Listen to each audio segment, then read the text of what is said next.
Well, look what we have here. Welcome back, ye travelers, to our organ harvesting hospital. It is I, Elias, your organ harvesting, rootin', tootin', cannibal cowboy, who is now the leader of a teeny tiny raider gang as well. Just added to the many feathers in my cap. Recently, we've purchased ourselves a couple of slaves, and this one here, going by the name of Lee, has unfortunately exhausted his usefulness.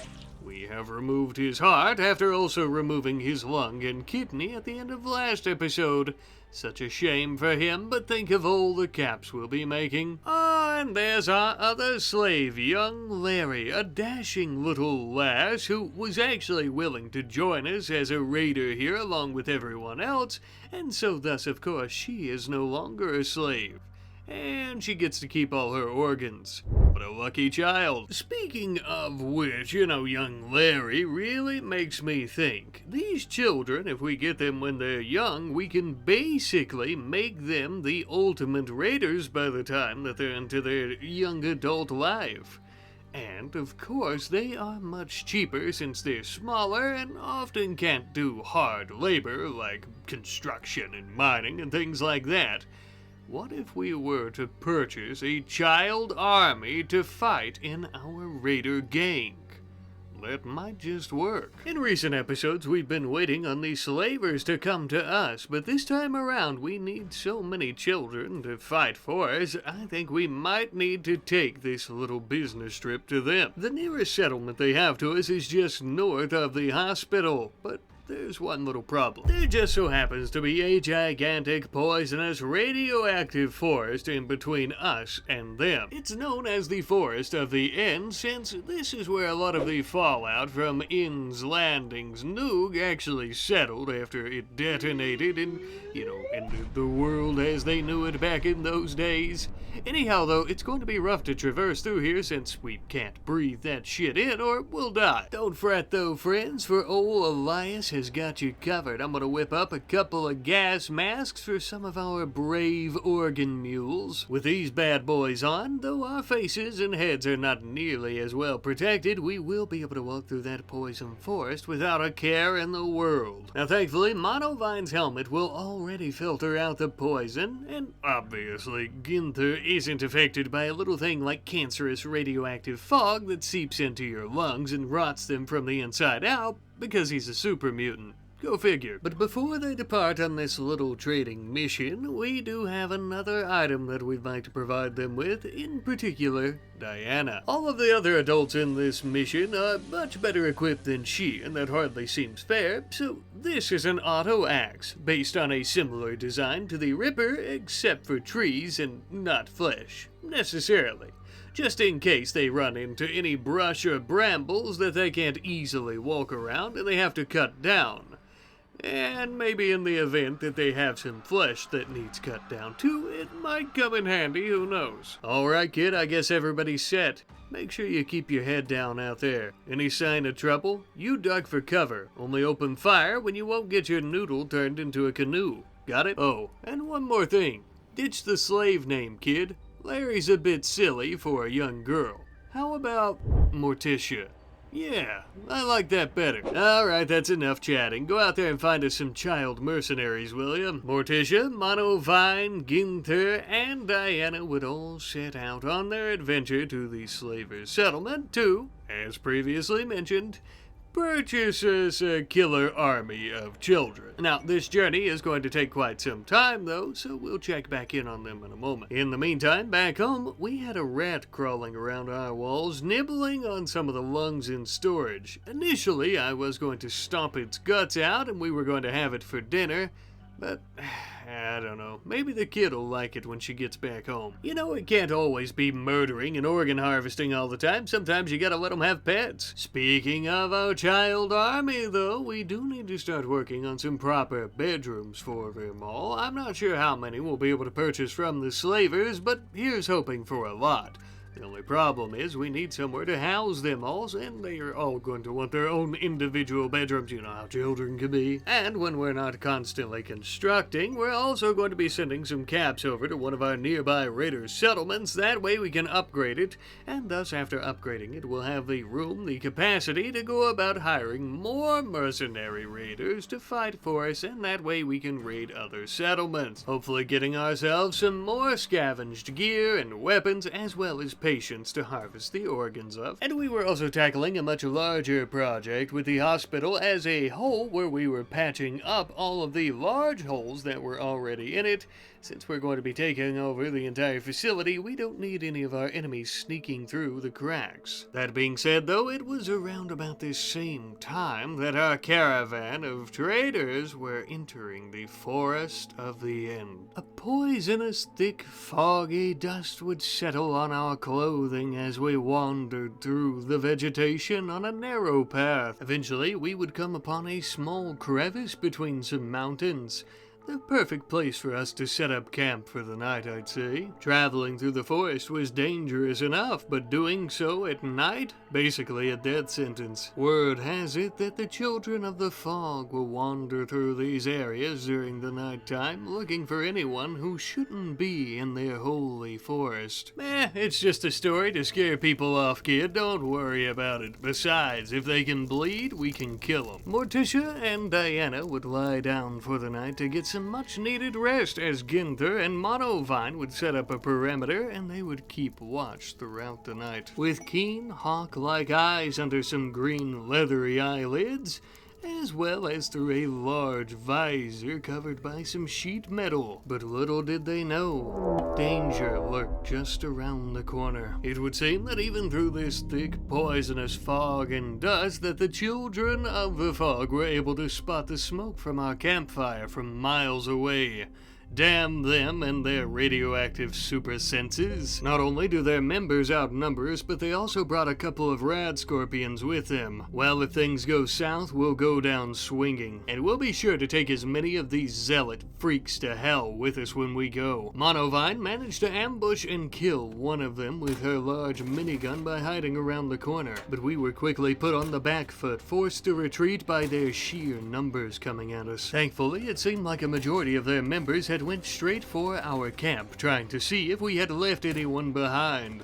Luckily, we work as a team. We would all come together in a line formation to protect Morticia as we went toe-to-toe with rad scorpions with our bare hands, as well as busting some of these zealots in the face with our scrap hammers. Morticia taking aim from between our bodies, firing at them. Ginther managed to beat the rad scorpions' brains out as we began a strategic retreat. Or so the zealots thought, that is. Their leader, the coward, would begin to flee as we threw a turret at his feet in hopes of killing him.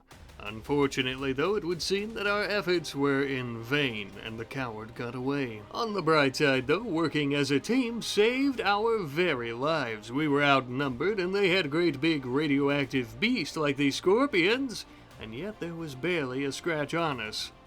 Barely being the key word there. Looks like the kid lost her left eye.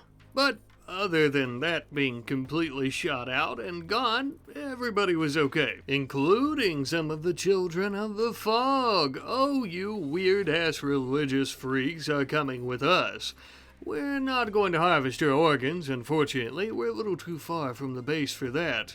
Instead, though, I think the slavers might be quite interested in you. We had brought plenty of caps to purchase our child army, but trading a few of you in, we might be able to save some money. And with that, the caravan, along with our new prisoners, would continue their journey to the north. By the end of the next day, they were finally out of the poison forest. They were finally safe to continue. In the meantime, though, as they're continuing on their journey back home at the hospital, we've managed to get electricity flowing throughout the entire facility. meaning that there's not all that much work left to do before we can actually start using the rest of the place. A significant portion of it is going to be some bedrooms for all of the children, as we've previously discussed, as well as any other members who end up joining us here, but we are also going to have a special room that is specific for mechs, such as Protectrons. This way, Angus no longer has to charge himself in the hallway, getting in our way as we're trying to run around throughout the facility, harvesting organs, selling organs, and basically doing anything else. Of course, he's a bit of a doorstopper, if you will, a bit of a lead weight right in the way.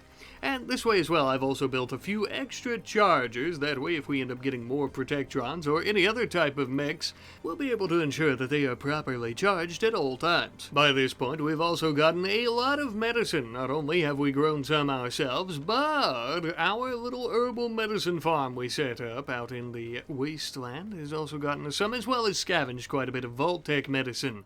The only issue with that is we have all that medicine, and yet we have no patience to harvest organs from. We need to fix that immediately. Luckily, I know just the big brain move to make. But first, before we do that, we are going to finish up that trade mission. I didn't exactly get footage of the actual trade. I didn't really think you'd mind all that much anyway, so I'll just describe it. We ended up, I think, selling off a kidney and a lung. We ended up giving them the Children of the Fog that we had taken prisoner, and we ended up purchasing our children slave army. We'll see that in a moment, though, as it looks like it's going to take quite a few days, or maybe even a week or two, before they end up arriving back home. Such a long journey and long trek to make on foot, but it will be well worth it. In other good news, it would seem that our upgrade of our little raider hideout has went quite well, meaning we can hire more raiders. And not only that, we can also give them better equipment, like some heavy armor made of scrap metal and other junk, of course, as well as better pipe weaponry. We were able to equip and hire a couple of these heavily equipped raiders to go along with the light unit that we already had. Now, why am I worried about this, and why am I even bothering with this?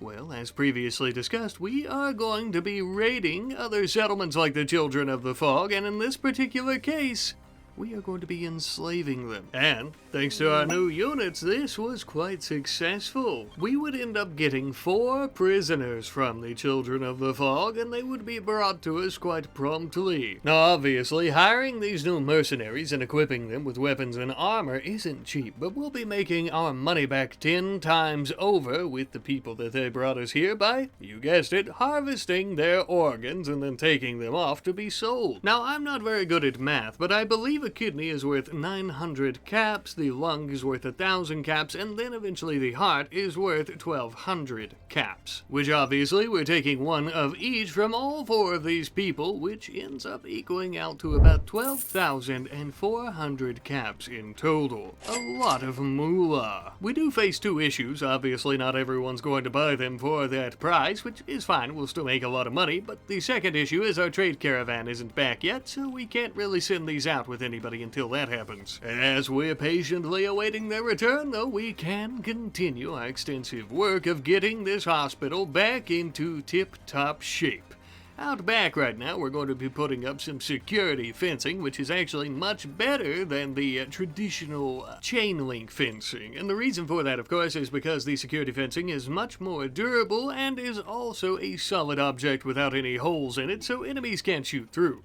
We're putting this out back here where we're going to be adding in a new growing zone with a field where we can plant some tox potatoes, but also some small planting areas here. That way we can grow other items like actual potatoes or corn. Growing kiddos need a lot of food, and since we're about to have an army of them as our mercenary team, well, we're going to need a lot of food too. About a day or 2 later, though, Fox & Co. stopped in with a caravan of their own, looking to trade off some slaves. Absolutely perfect. Not only could we sell them some of these organs that we recently harvested, as we were complaining about a moment ago not being able to do, and we could even buy ourselves a couple of kiddos to fight in the army. This is Isu, a human child, and Jonathan, a Nightkin super mutant child. I didn't even know that they made those, but... Okay. We let them both immediately go to the storeroom, pick out a couple of toques to keep their noggins warm, as well as a couple of weapons to spread our influence, to kill our enemies, and to do our bidding. And in exchange for being our cute little mercenaries, they get some warm meals. Now that is a big deal out in these parts. You kids are lucky, I'll tell you. Ah, perfect timing, because it would seem that our trade caravan has finally returned home as well after many weeks of journey, along with our new soldiers. Welcome to your new home, my little pint-sized killing machines. You are absolutely going to love it here. We have bedrooms for every single one of you. We have plenty of food for all of you to eat. We have guns for you to shoot and plenty of knives for you to sharpen. You are going to have so much fun. Oh, excuse me, children. Please don't kick the Tin Man. He's a little bit fragile and sensitive. Well, howdy, little lady. Looks like you survived your journey, eh? Oh, and you got quite the shiner, huh? I guess we're matching now. Yeah, I lost mine when I was about your age. I guess you're tougher than you look. You know what, since Morticia worked so hard out there on that mission and somehow managed to survive after all that they encountered, I'm gonna make her something. There we are, a proper eye patch to cover that hideous crevice in your face. Yes, well, I wish I could wear one, but unfortunately, it is that side of my face that is missing for me. Not to worry, the pain will subside. Eventually, that is. On another note though, the children are making themselves at home, reading some books and educating themselves about medical practices like harvesting organs, as well as enjoying their rooms and their comfy scrap metal beds. They've also made themselves quite useful, not being filthy little freeloaders sweeping the floors and hauling things for us. None of them seem to have cared about the pet rat though. Perhaps it's because he doesn't have a name. Perhaps you fine folks could help me out with that. If not, I guess we could always eat him. But I'll wait and see if you want to name him first. Thanks. Now then, in this new part of the hospital that we've recently got electricity into, we're actually going to be making something of a butchering shop. We've recently been doing this out back, but this is a much more safe, secure, and discreet location. We've also put an air conditioning unit in, that way we can keep the corpses nice and frozen, as well as the human meat that we're using to make chem fuel. This is also perfect because keeping the corpses frozen means that we'll also be able to harvest their organs after death very shortly once we finish up the research into that. But before we do that research, we need to work on defenses a little bit more, I feel, so we're actually researching IEDs. Since we are setting up shop here in this abandoned city, in the ruins of what was once a great city, I think it would be perfect to have some improvised explosive trip mines on the ground. That way, only our allies and traders will know where they're at, and enemies might just step on them and lose a few limbs. Truly, this is going to be one of the most effective ways to deter any threats from our wonderful hospital, which is really coming along. I must say, we have made great strides in previous episodes, but in particular this episode, we're taking over the rest of this facility, and it is absolutely wonderful having all these new rooms and all this new space to work with. And as we're working on said research, we also have Monovine going about smithing up a few of these high explosive shells that we'll be using. But this was interrupted. It would seem the local raider faction known as the Scrap Demons have come to attack us once more. And this time, they're not playing by any means. They mean business. Not only did they bring numerous amounts of fighters, but they also have some top-tier weaponry like an incinerator to try to burn us, as well as two of their members wearing Raider power armor, and one of them is even wielding a large missile launcher. This was actually an unexpected and yet also potentially devastating threat.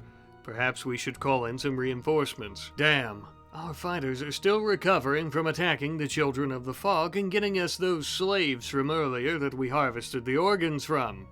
We do have some potential fighters at the other settlement where we're growing herbal medicine, but it won't be near as effective, I'm afraid. Nevertheless, some help is better than no help at all. We called in a single raider to the front line to help us out. Going by the name of Shizuka, she immediately ran through the rubble and wreckage to start engaging the scrap demons. Absolutely fearless. I suppose if we had to choose only one other raider to help us, she was our best choice. Our forces immediately came from behind to reinforce her and to start engaging these bastards. Come now, children, open fire, don't be shy, and don't let your fingers off the trigger. And of course, above all other things, make sure to have fun. Now, kiddos aren't exactly the best shooters, but if you have them all pointing their guns in the same direction, eventually some of them are going to hit somebody. And that's what we were doing here. I suppose I could lend a hand, though. This was the bazooka's maiden voyage, and I must say I love it. Another great thing about our little miniature soldiers is they were much harder to hit than anybody else, and of course they could move through this wreckage and rubble quite easily. The unfortunate thing is, it seems that the scrap demons caught on to this as well quite quickly and started targeting some of our larger members like Ginther, who was tanking rockets. All the while, I commanded our troops to fall back just a bit away from their flaming fire line, as well as those damned rockets. I ordered Ginther to move back as well, and he would attempt to do so, but he was lit on fire by that damned incinerator. He tried to get out of there as best he could and as fast as he could, but they were all on him before he knew it, and then it was all over in an instant. Our poor, jolly green giant lay dead on the ground, his body completely shredded by the rockets. I'm afraid he was too far away for us to have intervened, and it's too late now anyhow. All we could do now was to work as a team to avoid further casualties and to kill these sons of bitches.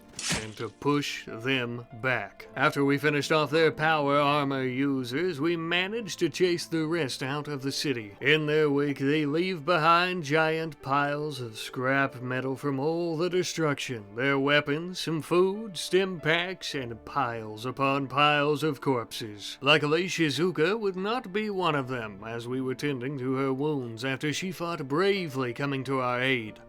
But our poor, sweet Ginther was among the piles. I had watched him die from afar with my very own eyes, and yet this still doesn't seem real. Most of us thought this big, lovable bastard was indestructible for a while there.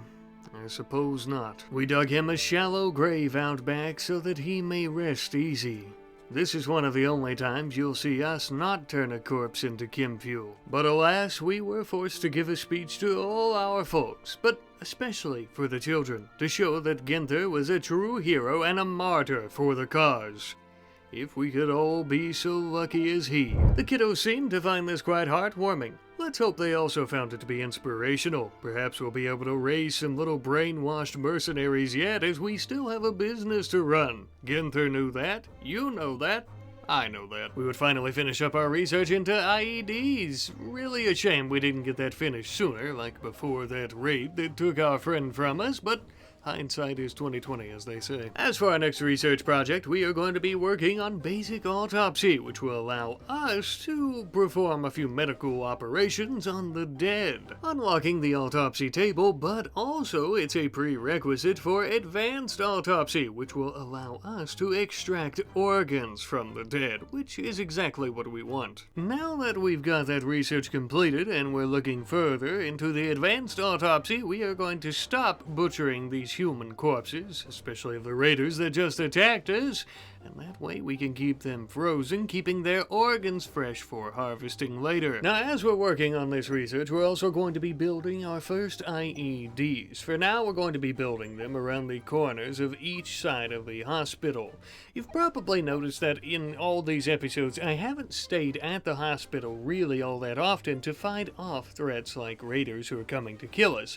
The reason for that is because I don't want to box myself in, I don't want our turrets to get destroyed, and they're more of a last line of defense. I also don't want our enemies to get anywhere near coming inside.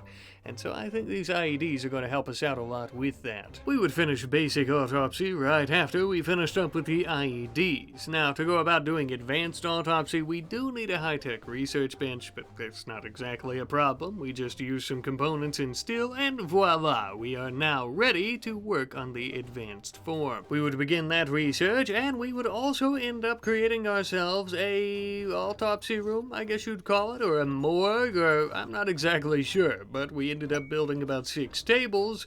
That way we'll have people working in here around the clock, and we'll never not be harvesting organs from corpses. Unless we don't have any corpses, that is. It was also around this time that the raider who had come to our aid earlier to assist us in our time of need was healed from her wounds and was ready to leave.